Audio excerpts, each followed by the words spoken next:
Hi everyone, it's me, Arielle, and it's Wednesday Warriors. And this week's topic is number 3 in our 6-week rotation. And the topic is active change, doing something about recovery.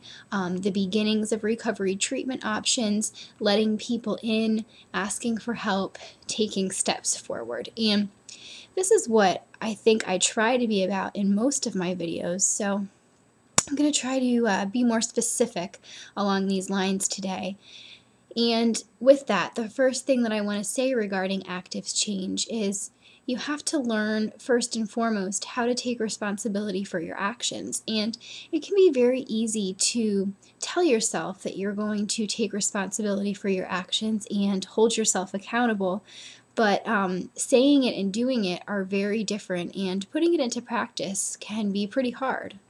I have done a couple of videos in the past, which I will post the links for, regarding taking responsibility and keeping yourself accountable. Basically, when you are ready to be active in recovery, this is an active change. Instead of just saying that you want to recover and you don't want the eating disorder anymore, you're going to actually do something about it. And it's hard to get to this step because I think in everyone's very core, they don't want the eating disorder. Even if they consider the eating disorder a friend or part of their identity or a huge piece of them or a coping mechanism, whatever the eating disorder is to you, even though you need it and you want it, on some level, you don't want it. And when active change occurs, you're actually going to take matters into your own hands and say, get out of my life. I don't need you, eating disorder.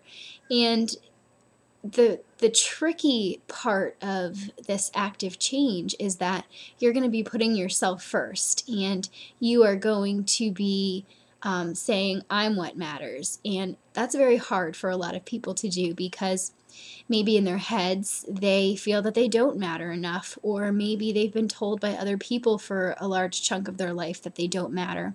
So what it can mean is really changing negative thinking and changing learned behavior and focusing on positives. And this is going to be easier for some people than for other people. And for a lot of people, active change means they're going to let people in, and they're going to get rid of the secrets that are surrounding the eating disorder. They're going to say, hey, mom, I need help, or hey, dad, I need help, or, hey, to their best friend, to their sister, to a counselor. They're going to reach out, and, it can be scary. It can be scary to do something like that, especially if you're very young and dependent on other people, because basically the help that you can receive lies in someone else's hands. But it's also very scary if you're an adult. Eating disorders don't just strike young people. They strike women and men in their 20s, in their 30s, in their 40s, 50s, and beyond. I've seen it, I've heard it, and I know that it's not an adolescent's disease. So, remembering that you're not alone can really help. It always helped me, because I always felt so alone, and eating disorders are just so lonely. So the more you feel supported, whether it's online with a support system, or with that one good friend you can trust, or just sitting in therapy and telling a therapist your struggles and getting that boost that you need. I mean, those are all things that you can do for yourself to help your life go in the right direction. There are a plethora of recovery options. And how to use the resources at hand are going to be very different depending on where you live. The easiest way for me to discuss this topic is to refer you to a video I did in the past regarding information and resources and things like that.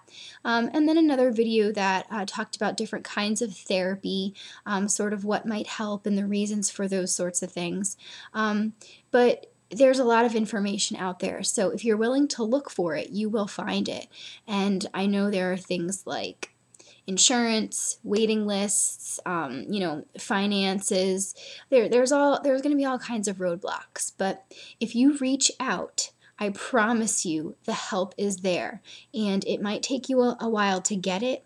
You might not initially get the amount of care that you need, but hopefully there is quality care available to you. And if there isn't, there are organizations out there that can help you find the care that you really need.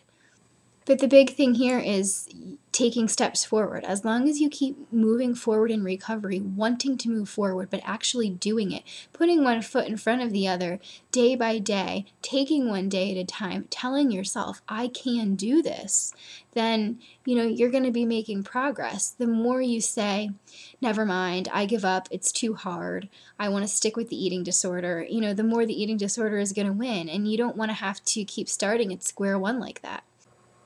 I did a really quick post about a year ago called 3 Things You Can Do Today. And basically this post is explaining that those seeking recovery from an eating disorder or those in recovery often talk about what they find difficult, what they feel that they can't do or are not ready to do, or what they'd like to do but aren't able to do because of some kind of a circumstance. But there are 3 things that you can do today, for sure, so don't make any excuses. Just do them. They're very small, but they are steps, and these are 3 things that you can do right now. It's not earth-shattering, but it's good. So I'd like you to do it if you're serious about recovery.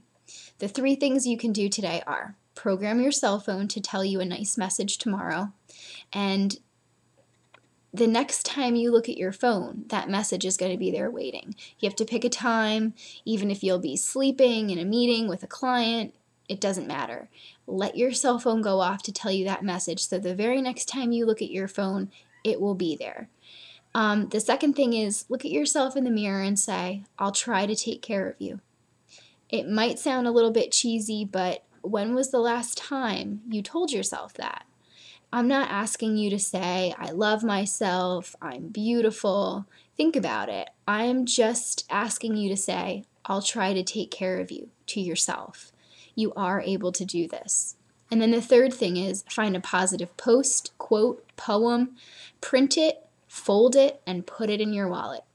All those things. There's no reason you can't do them. You can't make excuses. These are suggestions you can't wave away saying that they're too hard or they're not possible. Almost everyone watching this video can do those 3 things now if you haven't done something like that already. So I really encourage you to do them because it's about taking action. And as soon as you start taking an action, you sort of get this spirit inside of you that is ready to do more. So if you let yourself do these things, you're going to be really moving in the right direction. And I know they're small, but that's the point. You've got to find your inspiration for recovery and run with it. You are the only one who can make yourself recover. Other people can help you. Other things can inspire you. People, things, books, websites, therapy, all of those things can encourage you, but they can't do it for you. You have to take matters into your own hands. You have to take action. And I'm an advocate for eating disorder recovery.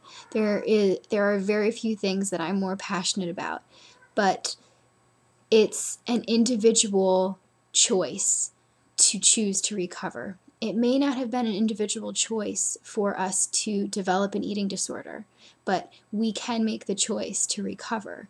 And if we make that choice and we stick with it, then we will recover.